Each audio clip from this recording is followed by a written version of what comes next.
आप सभी का स्वागत है SPN9 के इस खास कार्यक्रम में और मैं हूं आपके साथ फरहान। संविधान, लोकतंत्र, यदि हम बात करें इसके जो मजबूत हमारे पिलर हैं उसमें न्यायपालिका भी एक पिलर होता है, मीडिया भी एक पिलर है जो कि कमज़ोर हो चुका है। तो हाँ, न्यायाधीश आते हैं, रिटायर हो जाते हैं। अब भी एक न्यायाधीश रिटायर हुए हैं जिनका नाम है दीपक गुप्ता, सुप्रीम कोर्ट के जज हैं वह। इससे पहले भी रंजन गोगोई रिटायर हुए हैं और उन्हें एक मिठाई भी मिल गई, एक पैकेज भी मिल गया। राज्यसभा के लिए उन्हें नॉमिनेट कर लिया गया। तो किस बात की उन्हें मिठाई मिली है यह सब आपको पता ही है। हम बात कर रहे हैं दीपक गुप्ता की। जब दीपक गुप्ता रिटायर हुए तो उन्होंने एक स्पीच भी दी, वही ऑनलाइन कॉन्फ्रेंसेस जो चल रही हैं। दीपक गुप्ता ने एक बहुत बड़ी बात कही जिसके आधार पर भारत की नींव रखी गई थी। उन्होंने कहा है कि जो संविधान है हमारा, वह खुद अपने आप में एक ग्रंथ है। हमारा संविधान, भारत का लोकतंत्र, धर्म को परे रखकर जो सेकुलरिज्म होता है उस पर चलता है और संविधान के आधार पर चलता है।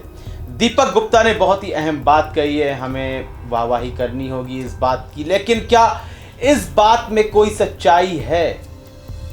आपको याद होगा एक समय था जब कांग्रेस की सरकार होती थी, बार बार न्यायपालिका पर उंगलियां उठा करती थी, लेकिन उन उंगलियों को नीचे कर दिया जाता था, उन उठी हुई नज़रों को नीचे झुका दिया जाता था सभी के द्वारा, और कहते थे न्यायपालिका तो एक स्वतंत्र रूप से कार्य करने वाला एक संगठन है, एक हमारी जो प्रक्रिया है वहाँ स्वतंत्र रूप से कार्य होता है और वह हैक नहीं हो सकता है, वह किसी के आगे झुक नहीं सकता है। लेकिन समय बीतता गया, अब वह समय आया है कि जब विपक्ष भी न्यायपालिका पर उंगली उठाने लगा है।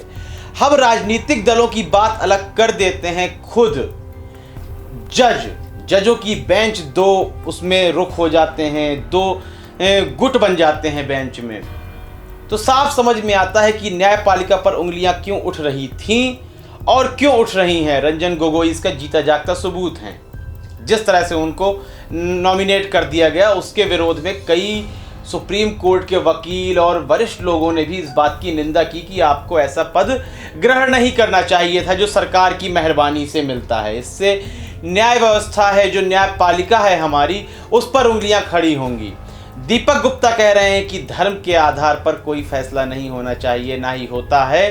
संविधान ही एक ग्रंथ है, लेकिन जो सबसे बड़ा फैसला, सबसे ऐतिहासिक फैसला भारत में आया, उसका रिजल्ट भी आ गया। हम कर रहे हैं 1992 में जो घटना घटित हुई थी, बाबरी मस्जिद और राम जन्मभूमि की बात कर रहे हैं। इस फैसले को यदि आप पढ़ते हैं तो इस फैसले में आपको क्या दिखाई देता है? क्या यहाँ कोई सेकुलरिज्म दिखाई देता है? क्या यहाँ कोई समानता दिखाई देती है? क्या न्यायालय इस तरह का फैसला करता है या कभी करता था, या किसी दौर पर ऐसे फैसले हुए थे? यह सवाल उठ जाता है। हम न्यायपालिका पर बिल्कुल उंगली नहीं उठा रहे हैं, लेकिन ज़मीनी स्तर पर जो सवाल उठ रहे हैं, विपक्ष भी कह रहा है, खुद सुप्रीम कोर्ट के वकीलों ने भी सवाल उठाया। तो क्या दीपक गुप्ता की यह बात यहाँ खारिज नहीं हो जाती है? दीपक गुप्ता गलत नहीं है, वह तो सही बात कह रहे हैं जिस आधार पर देश का निर्माण हुआ था, नींव रखी गई थी। लेकिन हम तो दीपक गुप्ता की बात सुनने के बाद एक व्याख्या कर रहे हैं और हम यह देख रहे हैं कि दीपक गुप्ता की कही हुई बात क्या ज़मीनी स्तर पर सही से चल रही है। तो इसका जवाब सिर्फ एक ही है, वह है नहीं। किसी को भी संतोष नहीं है, कोई संतुष्ट नहीं है सुप्रीम कोर्ट के फैसलों को लेकर।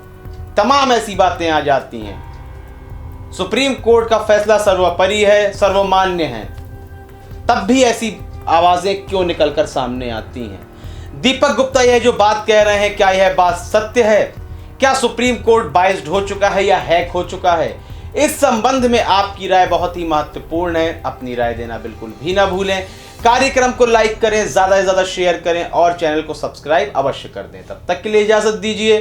धन्यवाद।